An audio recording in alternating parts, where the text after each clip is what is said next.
Hello, I'm Kevin. This is Gerrit Cole, Astro 62.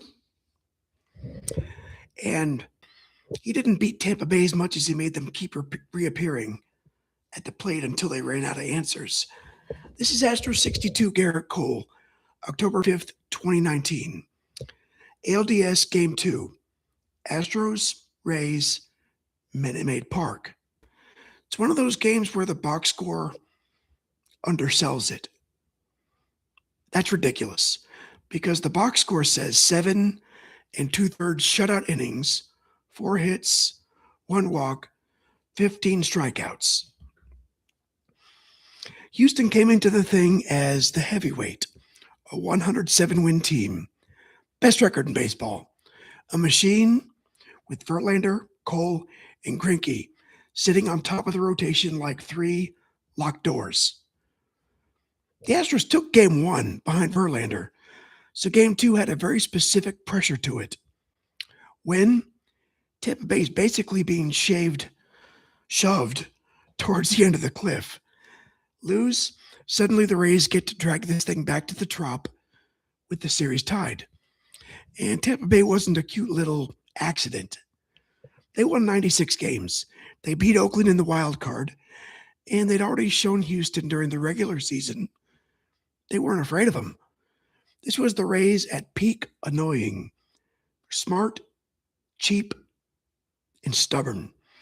They could bullpen you to death, shift you into frustration, and make a 3-1 ball game feel like a locked room. Then there's Gerrit Cole. Cole's path to this night starts in Newport Beach, goes through Orange Lutheran, and then UCLA, where he was already a prototype. Big arm, first-round talent. The scout language you hear when a guy looks like he was built in a lab. The Yankees actually drafted him out of high school in 2008. He didn't sign. 3 years later, Pittsburgh took him first overall. And with the Pirates, Cole became very good. Not theoretically, actually good. He debuted in 2013, helped them matter.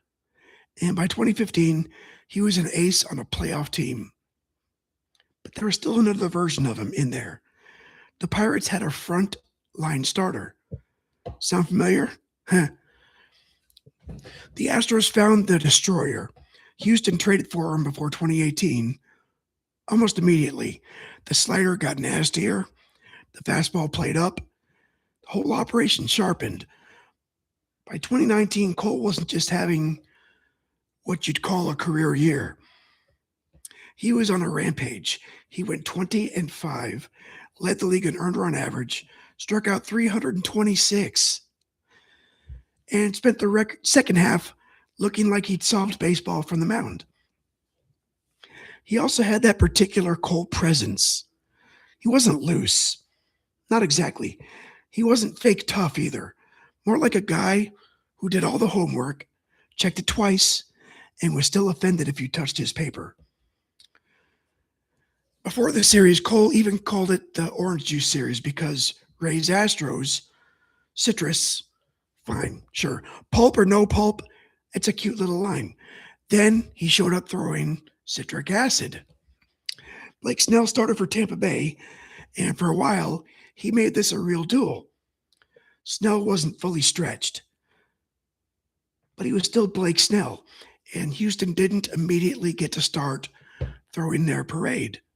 Obviously, you know they didn't win. The series, I mean. The first 3 innings were tight. The Rays couldn't do much with Cole, but Houston couldn't really run away either. Then Alex Bregman got to him in the 5th. Snell tried to power a fastball past him. Bregman sent it into the boxes. The Crawford boxes. 1-0 Astros in a normal game. That's just the first run. In this game, felt like Tampa Bay had accidentally given Cole a mansion and the deed because Cole wasn't nibbling. He was attacking.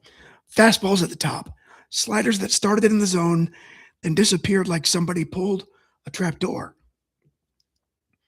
Breaking balls that make good hitters look late and early at the same time. Tampa Bay didn't look overmatched on every pitch because that's impossible at the major league level, but they looked stressed on almost every plate appearance. That's the thing about these peak Cole starts. It isn't just the strikeout total, it's the way the at-bats tend to shrink. A hitter steps in with a plan, fouls off a 98-mile-an-hour fastball, watches something bend, and suddenly it's 0-2, and the plan's been reduced to, hey, don't get embarrassed. Cole struck out the side in the first. He kept stacking him after that. Willie Adames, G-Man Choi, Travis Darnaud,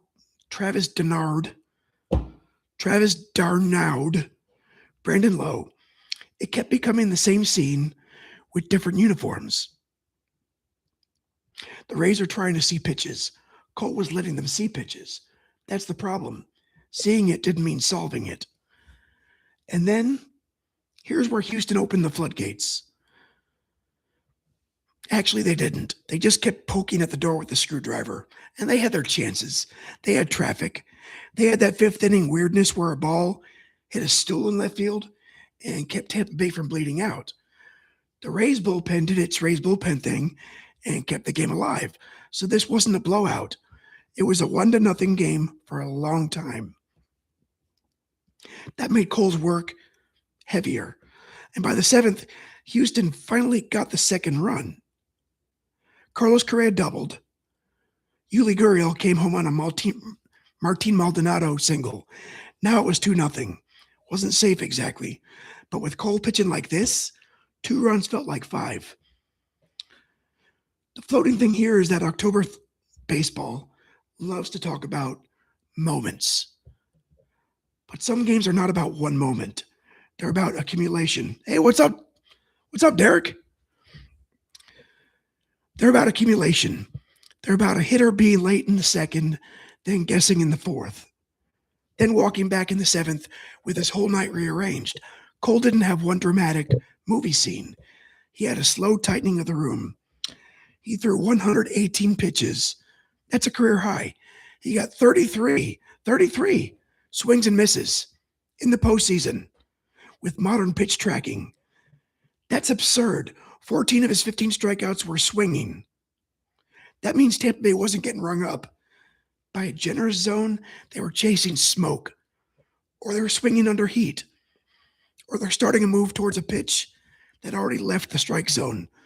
He was still touching 99 and 100 after 100 pitches, and that matters because a lot of starters can be electric early but run out of gas. Cole was electric when he should have been looking for a chair. Houston added another run late in the 8th when Correa singled home Bregman. Now it was 3-0. Cole came back for the 8th because Gerrit Cole, he got to 2 outs. And when A.J. Hinch finally came to get him, Minute Maid gave him the kind of ovation you don't have to manufacture.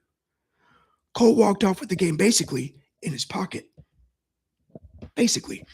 Roberto Osuna came in, and Tampa Bay immediately made everybody uncomfortable. In the 9th, the Rays loaded the bases. They scratched across a run, and suddenly it was 3-1. The tying runs in scoring position, and this thing that had felt like a Gerrit Cole museum exhibit was starting to feel like a baseball game again. So Will Harris came in to clean it up. He struck out Darnaud, then got Kevin Kiermaier to ground out. Astros win 3-1. Houston leads the series 2-0. And afterward, Cole kept it pretty dry. He said he was happy they got the win, and he said it got tight at the end. He talked about executing the game plan. Very Cole. He had produced one of the nastiest postseason starts anybody had ever seen, and his tone was basically, we followed the plan. In the Rays, they didn't pretend otherwise.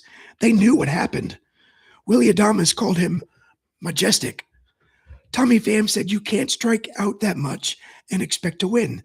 And Kevin Cash gave Snell credit. But the math was obvious. In 2 games, Tampa Bay had been Verlandered and cold. It's a rude weekend.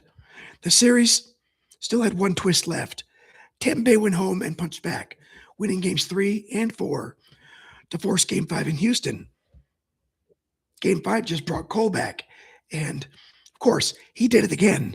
Not 15 strikeouts again because that'd be a little greedy, right? But 7+ innings, 1 run, 10 strikeouts. And Houston moved on. In the ALCS, Houston beat the Yankees, with Altuve's walk-off sending them to another World Series. We know what happened next, though. The Nationals ruined the party, and they did it in the strangest way possible. The road team won every game. Houston lost Game 7 at home, and Cole's Astros career ended with him in a cap that was suddenly no longer an Astros cap. Then the whole organization changed.